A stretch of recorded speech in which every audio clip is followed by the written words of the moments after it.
First of all, Janice, thank you for hosting this session that we're going to have with the candidate for the mayor for Augusta. And first of all, I'm Reverend James Williams, and I'm president of Hope, helping our people to excel.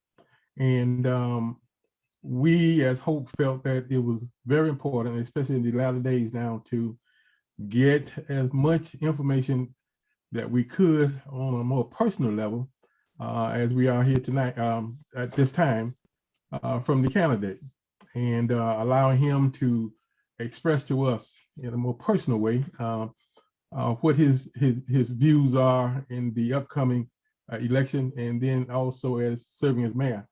Hope would like for the residents of Augusta to be informed, and that is our efforts to make certain that people get the right information, good information that will help them to make an informed decision when it comes to the mayoral candidate. So with that, we thank you for allowing us to do this, and thank you, Steven, for being with us. And Janice, if you would.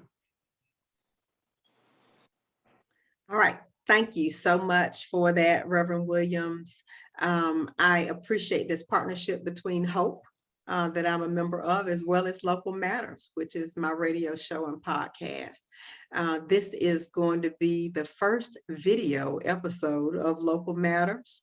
We'll be posting this on social media, our YouTube channel, and as well, our membership will be sharing this via email and other methods to make sure that as many people as possible in Augusta will have the opportunity to hear what Steven Kendrick is saying to us tonight. I also want to emphasize that we did invite both candidates to participate. And so far, Mr. Kendrick is the only one who has responded to our call for this. Just want to clarify that for the record. Steven, how are you doing this evening? I'm doing well. I am so appreciative of being invited and for a continued conversation about what we can do to make this a great city. Thank you so much for being a part. I know that you have done a gazillion candidate forums and interviews since you announced your candidacy for mayor. This one hopefully will be a little bit different. I want you to think about this just like the two of us having a conversation in the tax commissioner's office, okay? I can do that. I can do that. All right. First question that I want to ask relates to what happens after the evening of June 21st. If you are successful, what does Steven Kendrick do? A, plan a vacation. B, start planning his inauguration. Or C, makes plans for the people that he needs to interact with in order to be successful as mayor. For those who know me well, they already know the answer to that. It's none of the above. I'm going to work. That's just how I'm built. Certainly not taking a vacation. I ain't taken very many of those my entire life. An inauguration doesn't sound like the type of thing that I'll be getting too into as well. And planning for those to come with me, it's a little early for that. I'm gonna get up and I'm gonna go to work and continue to serve. I still got work to do. I've got economic development projects we're working on right now to try to make Augusta better. I've got some in the pipeline to bring to fruition. I got some youth groups I need to work with. And oh, by the way, I still got to help make sure the tax commissioner's office stays the best tax commissioner's office in the state of Georgia. So certainly got a lot to do. But, you know, I've been in races before, and every race I've ever been in, the next day, I get up at the same time and I go to work. So no vacation for me. Okay. All right. Thank you for that. Next question, and I feel just compelled to ask this question. As I look around, you and your opponent have spent an awful lot of money, an awful lot of time. You've attended various forums, as I mentioned earlier. You've undertaken all of these campaign activities. Seems like you all are working very hard And then you realize that 72% of the registered voters in Augusta didn't even bother to vote on the May 24th primary. How did that make you feel? Well, I didn't spend a whole lot of time looking at that in particular because it's become so customary for us in the way our government is designed in these off year, odd time for elections that low turnout is there. You know, we're often critical of people for not being a part of the solution and not having a voice. But, you know, we turn out pretty well in presidential and governor's races that are in November where people traditionally know that it's time to go vote. And when Georgia changed the rules for nonpartisan consolidated races and put them in the middle of May, it certainly had some voter suppression type results to it. And I'm afraid that people's inactivity might have a lot to do with their unawareness. And I'm sure people say, well, how can you not be aware? Well, I've learned on the campaign trail, there's plenty of people just not aware that something's going on. And it's hard as to, if you just think about what happens in a runoff, everybody who voted in the original election understood that their candidate didn't potentially win. Yet why do runoffs typically always have lesser voters? Not as much media attention, not as much noise, not as many candidates rallying people out. So I don't get disturbed by it. I really wish we were November and we could ride the wave of a stronger election and a lot more people going out. I just know it's my job to work hard to get my voters back out and get everybody back involved. And I'll continue to do that for the next 5 days. Very good. And as we talk about, oh, excuse me, Reverend Williams, did you have something? If I might add, Stephen just alluded to the fact that people sometimes may not be aware. And if I could just ask him in terms of making the citizens of Richmond County aware of what is really happening within our government, what are some ideas that you have that will make people more aware, having to be more attentive to really what is happening to our city, happening in our city? Well, you know, I think the apathy comes from a disappointment in government. You know, I've been doing some town halls. I've had a couple of them over the last week. And clearly people have an appetite for good news. They want hope, no pun intended. They want hope for something that is good about their city. And so providing the good news, providing information, citizens are hungry for information about how their government works. I enjoy that the most of all. I am a college professor and I love being in the classroom and I love being in front of folks talking about and explaining how things work.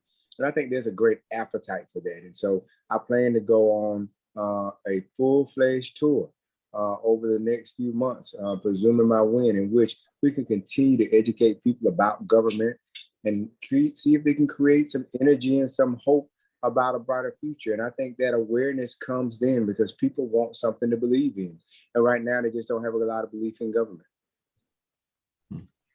And that is the perfect segue into my next question. You know, when I moved back to Augusta in 2014, you know, I spent a lot of time just out in the community, various civic clubs and that sort of thing, just talking to people. And I found out that there was a huge degree of distrust between the public and the government. They just didn't trust anything that happens in the marble palace, as they say. If you are successful in winning this office, what steps do you take to build trust between the public and the government? Well, I think it starts with a more dedicated and deliberate conversation with the public. You know, I don't know, and I won't offer this. Maybe there's a rationale for not doing it. And I know commission meetings are often a time for the public to see what's going on in government. But I'm not sure why we don't potentially have more open times for people to ask questions. Maybe, you know, briefings with the community on a regular basis, maybe perhaps through the media if they're available to do that. But I think it comes with people understanding and hearing and getting their questions answered, and not necessarily seeming like everything is happening behind closed doors. I think that open dialogue is required, and it's what people long for. And if there's a way to do that and do that in such a way that it is helpful to providing information to the public, I'll continue to do so. I've seen different things. People try newsletters. I remember when you were there, Administrator Jackson, and you had the administrators advisory and things like that. The government always attempts to do that. I think people mistake and think everybody's trying to hide something inside. And there's oftentimes to try to get the information out. But after a while, when you recognize nobody's reading it, and when they do read it, they don't like what's in it, or when you give them the information, it's not the information they wanted, it becomes frustrating and disheartening for the people who are producing all of that good work. So what I hope to do is to try to continue to have an open dialogue with the public, maybe not so much effort. I know newsletters are quite difficult to do and they take a lot of work, but maybe just a public dialogue, before or after commission meetings or something like that, that'll allow people a few questions and get some questions answered. Okay. And as we shift gears just a little bit, but still with this idea of public participation in the affairs of the Augusta government, one of our members submitted this question asking if you would support the mayor's task force on Confederate monuments recommendations to remove those monuments from public spaces. So I'll run on the record as saying that I do certainly feel and support the removal, but not the destruction, perhaps to be placed in a place where others who value them can have them and look at them and enjoy them in a way they would like. But I've also offered up perhaps maybe the citizens at large may want a voice in that. Certainly the recommendations by the task force, I'm not sure if that was mission action, if that was just a mayoral task force that it decided to do on its own. But I think the more voices you have involved, one of the things you learn in government, the better it is for everyone. And so I don't know if it would require for comfort for everyone to have citizens involved and to be a part of an election. It could easily be on a November ballot, a question by one of the parties as to whether or not they think that is something that could happen. It would easily send the right message to further confirm what the people who were asked to study their conclusions that they should be removed. It would further that and give the commission a clear directive, not only by the private group, but by the public at large, that this is potentially something we need to do, especially if they aren't in conflict. I gave an example of, I believe that while people always value history, everybody's history is not viewed in the same way. And so allow somebody to enjoy them in a place they want to enjoy them in. And so people have suggested that they go to a cemetery somewhere that's close by that fits the time period and hold some of the soldiers that might have fought in the war that was in that time frame. I think that is a good solution to a complicated issue. Thank you for that. Reverend Williams, did you have any follow-up? No, go ahead, Janice. Okay, all right. Related to that is the issue of race relations. That's always been a touchy subject in Augusta, Georgia. Do you think that there is a role for the mayor to play in improving race relations in our community? Absolutely, 100% every day. Race plays a factor in almost everything we do. We may pretend that it doesn't, or some may not be as aware. But I think the mayor plays a huge role in leading a community toward a place where we can all work together towards a common goal of having the type of community we all want. I've told many that one of the first things I'd like to do is have a town hall meeting somewhere with from all different parts of the community to start that discussion immediately. You know, here we are, a wonderful city in the South with a great history and a great future ahead of us. And yet some of the smaller things still hold us back. And so I'd love to continue that conversation. I know people who would love to be a part of that as well. I think it's time for that dialogue to begin and some healing to begin. I want to lead that effort, and it is a very important part of my vision. And I think that'll be a great dialogue to have, Stephen, as you already know.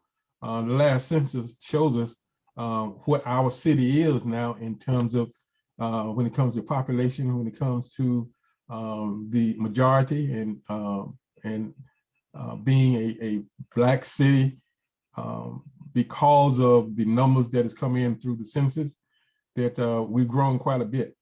And as you speak about getting the community involved, what would be, because we do have an issue when it comes to race, and there may be some who may not want to accept the majority as it is now.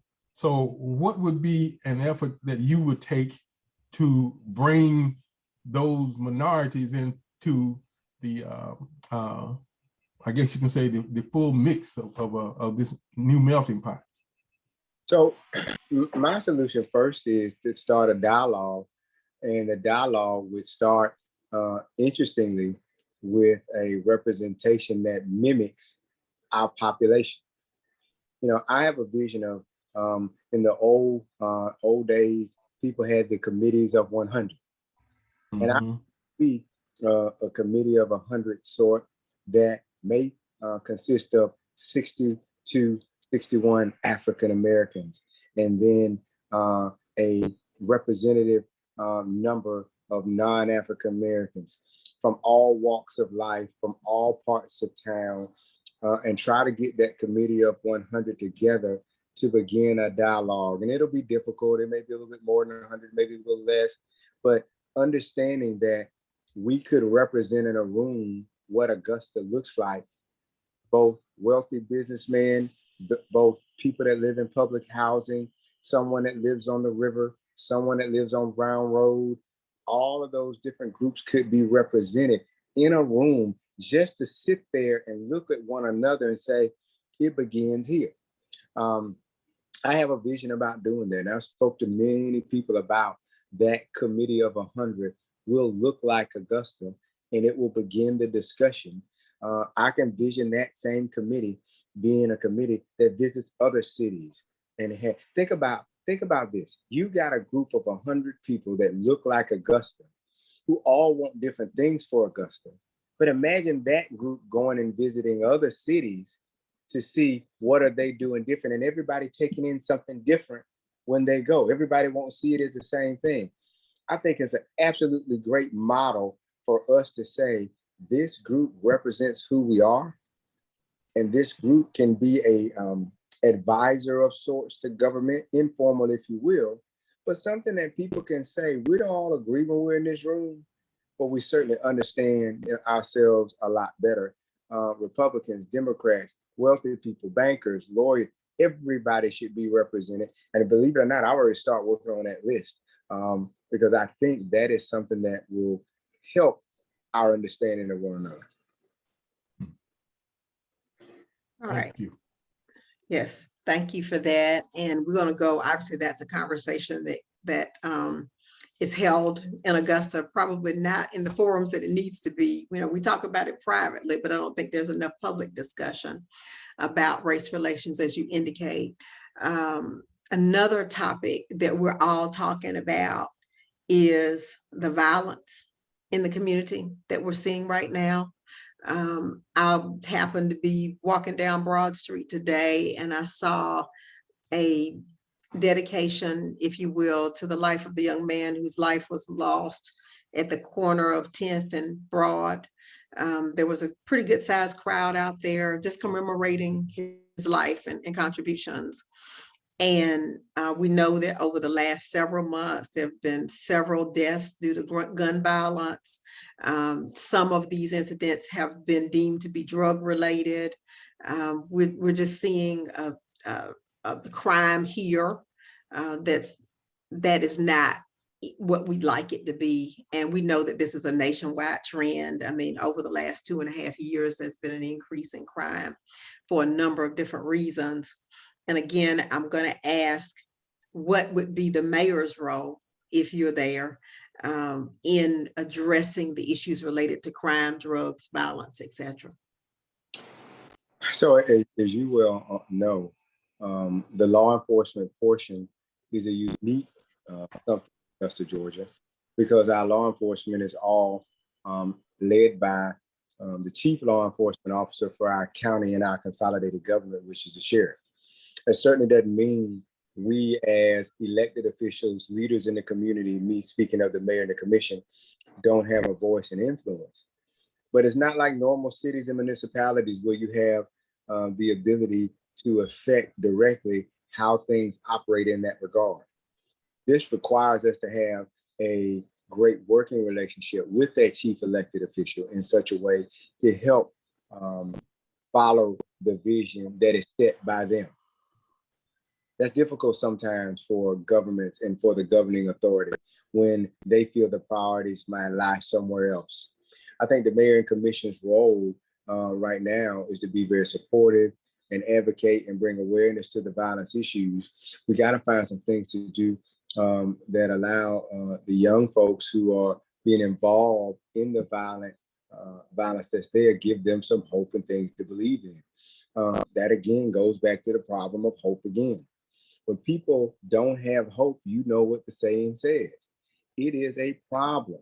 Nobody believes that there are better things available to them. And I think young people who are having these issues, who haven't been taught well about how to handle conflict, who have no fear of the consequences of gun violence, we've got to do some work to change their outlook and change their vision.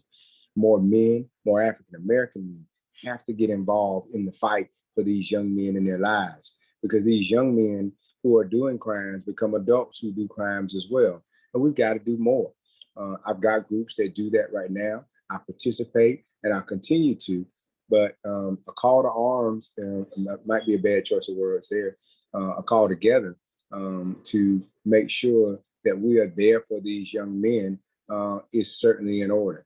I know the faith community is trying to do their part, but even with them, the faith community needs a plan and a vision from someone, including government, to say, here's how we're going to do that. And so I'm willing, I'm involved already, and I want to broaden that platform and be able to do more. And I plan to use the mayor's office to do that. Thank you. Another one of those issues that everybody's talking about is homelessness. I happen to get my exercise outdoors for the most part. You know, after the pandemic and the gyms closed, I figured, hey, let me take advantage of this beautiful river walk. And I walk down the river walk. Sometimes I do Reynolds Street. Sometimes I do Broad Street. You know, I just like being out there in the blue sky. And many times I will see what appears to be homeless folks. Sometimes they're regulars. I mean, I know the faces and they actually recognize me because they've seen me on the Riverwalk so much. Other times it's maybe an unfamiliar face, but you know, you take some of these locations, 13th Street, Ellis Street, some portions of Broad Street, upper and lower ends. And it just seems like there's a lot of homelessness in our community. Please describe what you believe is the mayor's role in addressing those concerns. So the homelessness problem is a very complicated issue in that it is connected to so many other things, so many other variables. Poverty is an issue in our community, and so it has a link. Mental health is becoming something that we're becoming more aware of, is an issue. I think it has a link. there are many things that add to the issue of someone who can't provide enough for themselves or doesn't have the mental capacity to understand what to do in order to have a safe place to stay. City's trying to do better. They have a homelessness task force. We've taken some of our resources and I think mostly are going to support some of the agencies that do that. But I think the bigger, broader issue is to become a community that has more jobs, more opportunities, better ways for people to avoid that rather than a solution for fixing it when they become homeless. I believe the problem needs to be fixed by figuring out ways not to let people go to that point. And so it means better jobs programs, better coordination with Augusta Tech and the university, better coordination with the people who are looking to give jobs and having them understand who in the community is ready and available to go to work. But our job market is really so in a bind today. Employers can't get people to come to work. And if they can't get people to come to work, everything is kind of off now since COVID has started. And I still think we're not back on track. But that homelessness issue to me starts with providing better opportunities for those people who lack them so they don't get to that part. Now, I believe the treatment and the providing resources to get people on their feet and job training is most important as well. But my attack would be to have the types of jobs and opportunities where people don't need the social safety net, that is the government trying to help them with that because the jobs are here and we're going to lessen it. We're never going to eradicate it, but we can lessen it and lessen its impact on Augusta. Could I somewhat add to that, Janice, in terms of the homeless?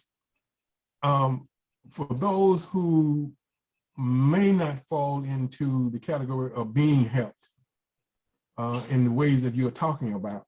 In other words, not that unreachable, but they're not receiving or they're going to get the help that you're talking about. How do you see dealing with those folks in terms of, what kind of help, what do you think can be done to help them? And I know it's got to be a thing of wanting to receive help, but there will be those who will not accept the help that's being offered.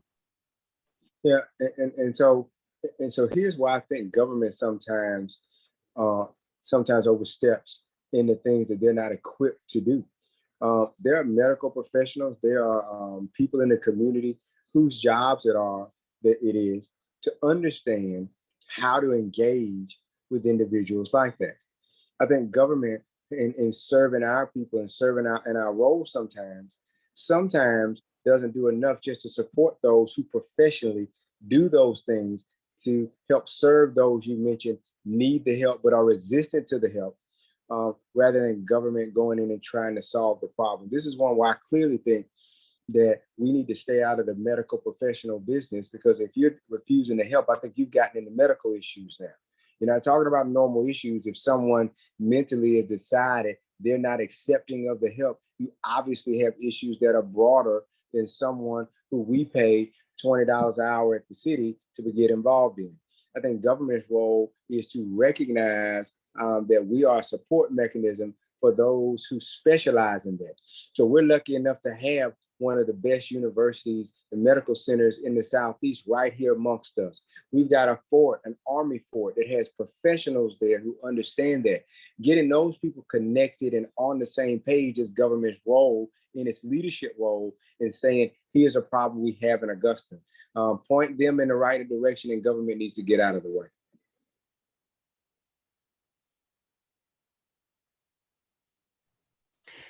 Thank you for that answer. I'm going to shift gears a little bit to the nuts and bolts of being mayor. The agenda packet comes out. Sometimes that agenda packet is 400 pages long of materials on 30 different items or so. You get your mayor, you get your agenda packet, you start taking a look at the items and you see something there that has been added by one of the commissioners. and you look at what's being proposed and you think, gosh, that is detrimental to the city, what do you do? So, so I don't know if my answer is detrimental or if my first reaction is detrimental to the city. Mine probably is that's something we need to talk about before it becomes a part of the public record.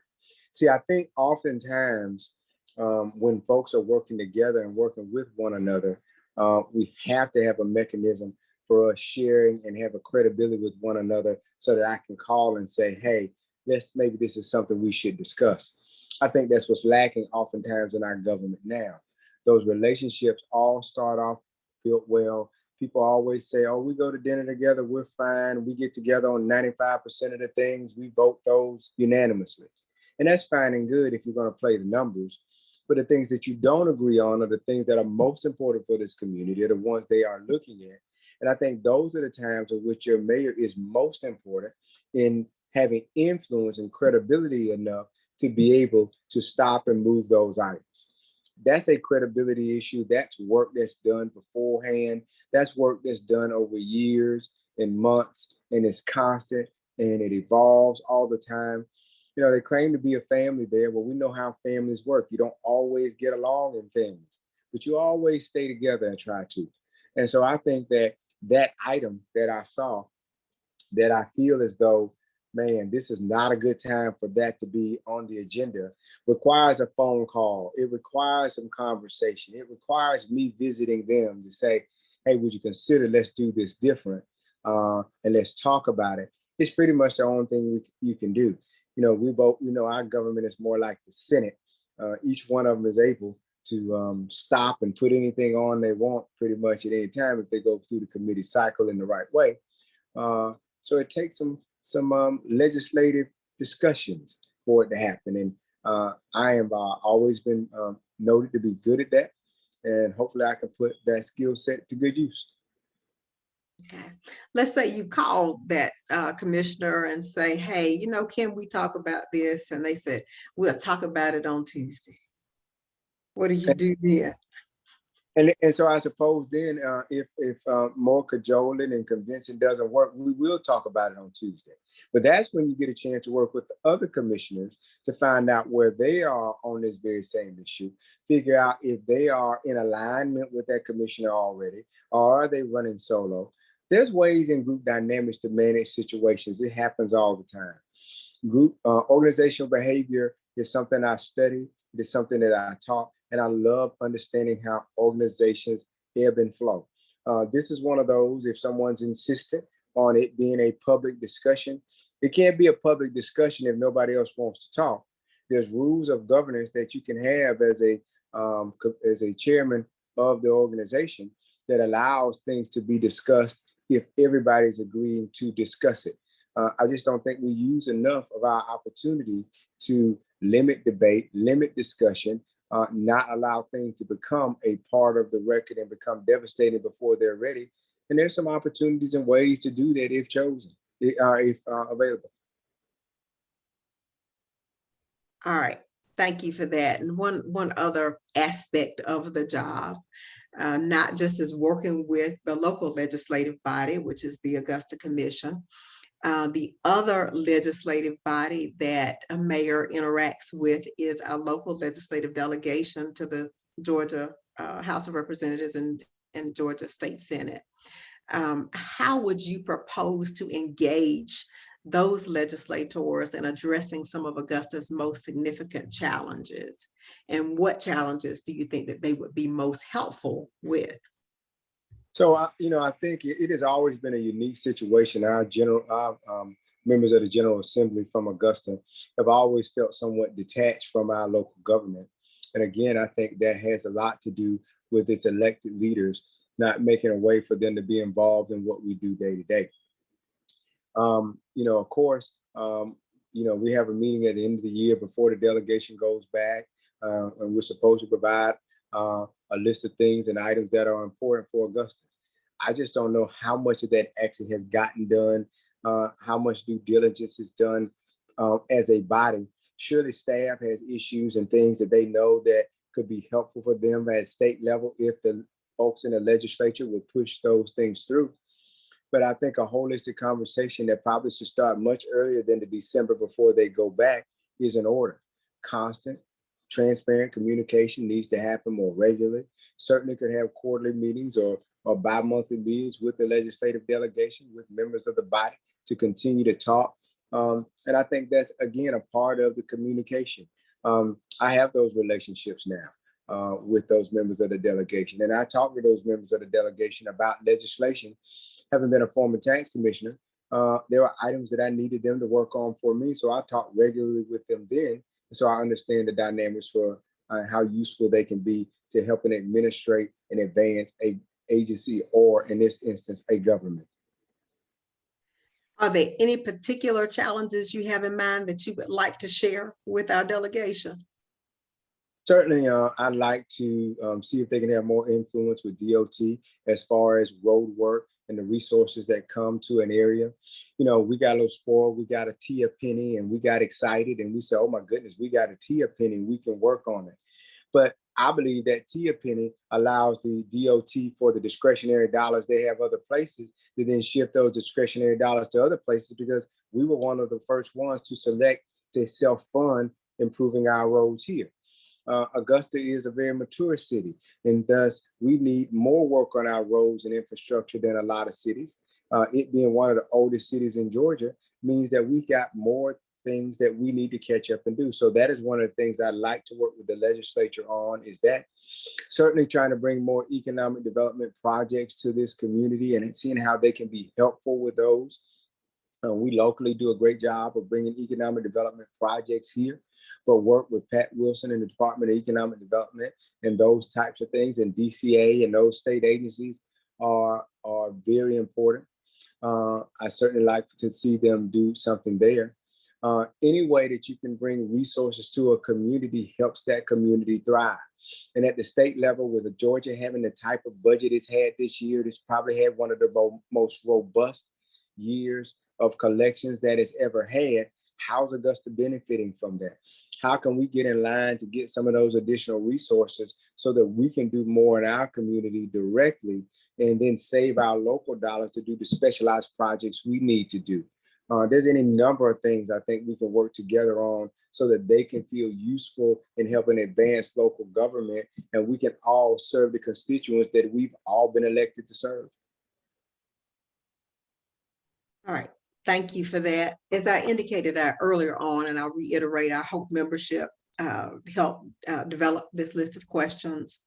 One of those questions is in regard to an institution in our community that I know you have some ties to. And I will tell you too, this is the next to the last question. That institution being Payne College. We know they still have some financial challenges. The Payne has been in our community, an asset to our community for over 140 years. And most of that time, they've been the only four-year liberal arts college in the city.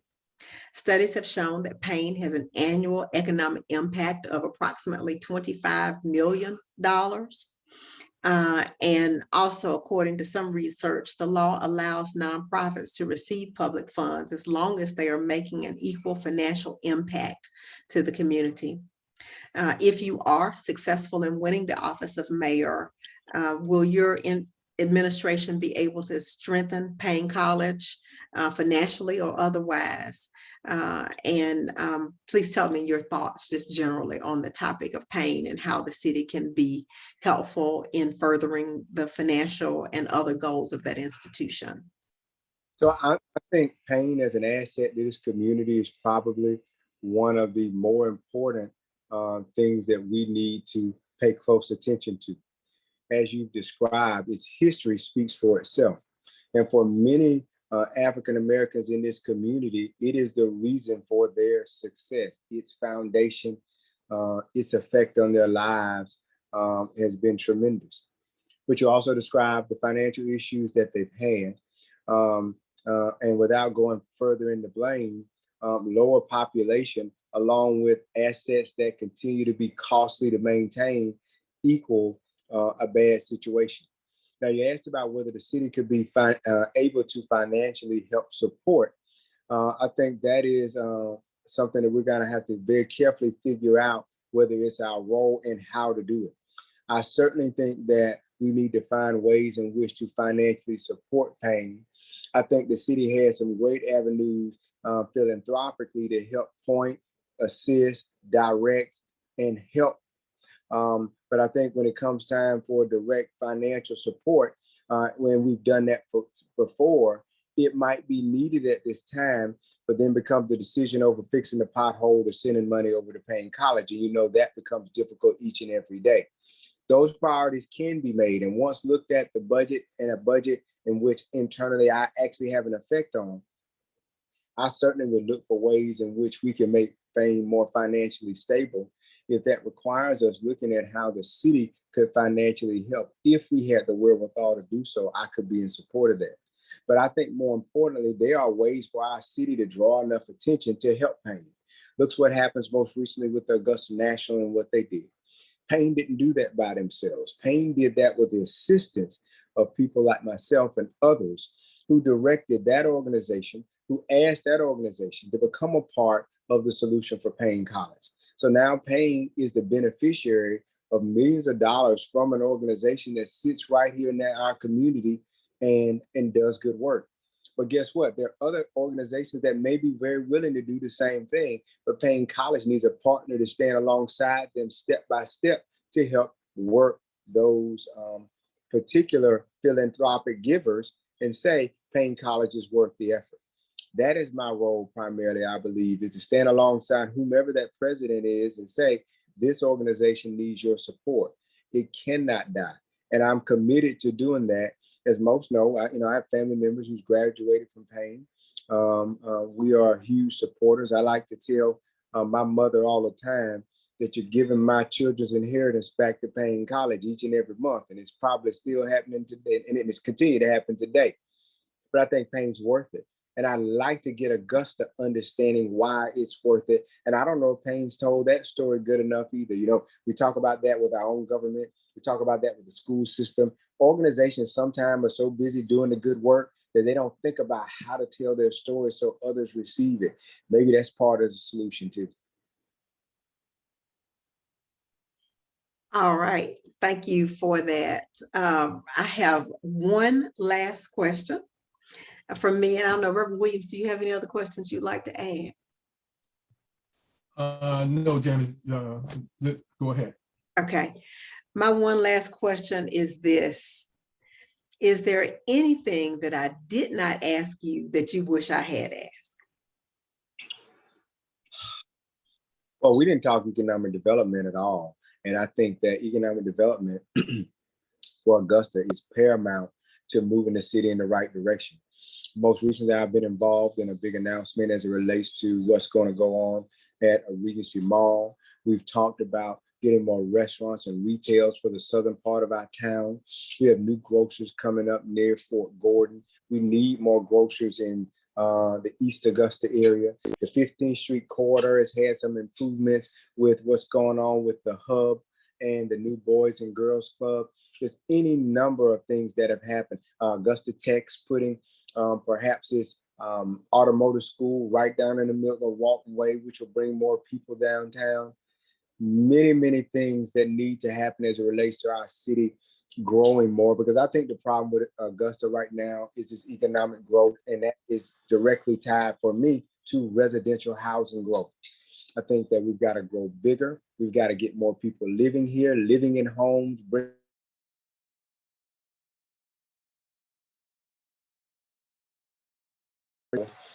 when that opportunity is there.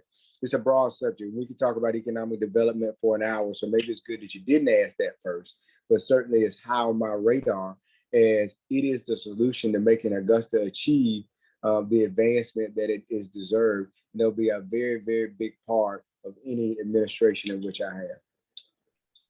James, I would like to ask Steven one last question, if I may.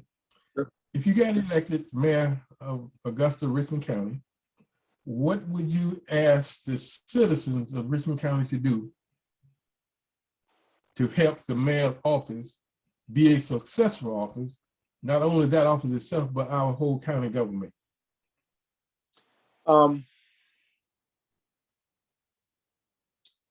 First, gives a chance to do some good work. I've led an agency before that when you go in and you look around and you see everything's not in order, the citizens gave me time to work on a tax commissioner's office that needed support and help, and we were able to do so. I'd ask those citizens to give us some time, give us the benefit of the doubt that we're trying to do it well on their behalf, and to speak to us about the things that they want to see and when we're not doing right. See, I'm used to that. I've worked in an office that people don't mind coming straight into my office to my door and saying, we don't necessarily like that and what you've done. But they've been patient with me because I've asked them to give me an opportunity to fix the issue. I think if people are patient with government under my leadership, I think we can do better. I think we've got a great staff that is there, but it's underutilized. And I think it has to do with government structure. And that's, again, a whole nother story. But it's hard for people to perform under the conditions in which our government works now. It's very difficult for somebody to report to 11 bosses. It doesn't work well. And while people will say oftentimes that this administrative form of government works in many other places, it is not the predominant form of government in this country. There's a reason why people look to understand how a hierarchy that's right. And so while people say, well, that's too much authority to give one person that much authority. Well, funny, that's how it works in most of the country, is that people have a boss in which they work with, and with him and that boss, they figure out how things work. And if you don't agree with the boss, you've got some options. And one of those options may be to go working somewhere else. But if you've elected leaders to do something, we have administratively made ourselves permanently mediocre because everybody's looking over their shoulder every day. And I'm not telling you what I heard. I'm telling you what I talk to people in that government and what they experience every day. You can't work for 11 people effectively because 2 at any time, if they've got a problem, can start such an issue that it changes your life. And nobody's going to be excellent and take the types of calculated risk to advance our government, knowing that it could be problematic. I think citizens should get involved in that. It may not require charter change. I know that becomes an issue when people start to talk about charter and everybody plays with this and says, we should never change the charter. Well, they changed the Constitution. They changed the foundation of our government because governments change over time when we learn and we do better. But we've decided that that's something we'll never do. And with that in mind, we are going to be stuck on mediocre for a while unless you get the great combination of right leader, right administrator, and great group of elected commissioners at the same time. And I can tell you for the last 25 years, it ain't happened that way yet. All right. Thank you for that response. Thank you so much for spending 45 minutes or so with us tonight, addressing a wide range of questions that I hope membership has asked you to address. We certainly appreciate your time and your dedication to the city of Augusta, Georgia. Any closing words? Well, I just hope that everybody gets an opportunity to go out, exercise their right to vote, make a great choice. I think I am the candidate that has the most relevant experience for the job that citizens are asking us to do. And I hope everybody takes the opportunity to go out and give me an opportunity to represent them and move and advance the city in the direction it needs to. I thank Hope for allowing me this moment in time. It's been a great conversation, and I look forward to us talking on the other side of the election on how we're going to work together to make Augusta great. All right. Reverend Williams, do you have any closing words? Thank you, Janice, first of all, for allowing Hope to have this time with Steven and you. And we have enjoyed this opportunity. And Steven, as you know, we did invite the other candidate, but it gave you the opportunity to go ahead and express yourself, hopefully in a more personal way. And Hope appreciate your presence, and we do wish you well. And on behalf of the citizens of Augusta, Richland County, we thank you. And again, we wish you well in your candidacy for Mayor of Augusta. Thank you very much. You guys have a good night. Good night, everybody. Good night.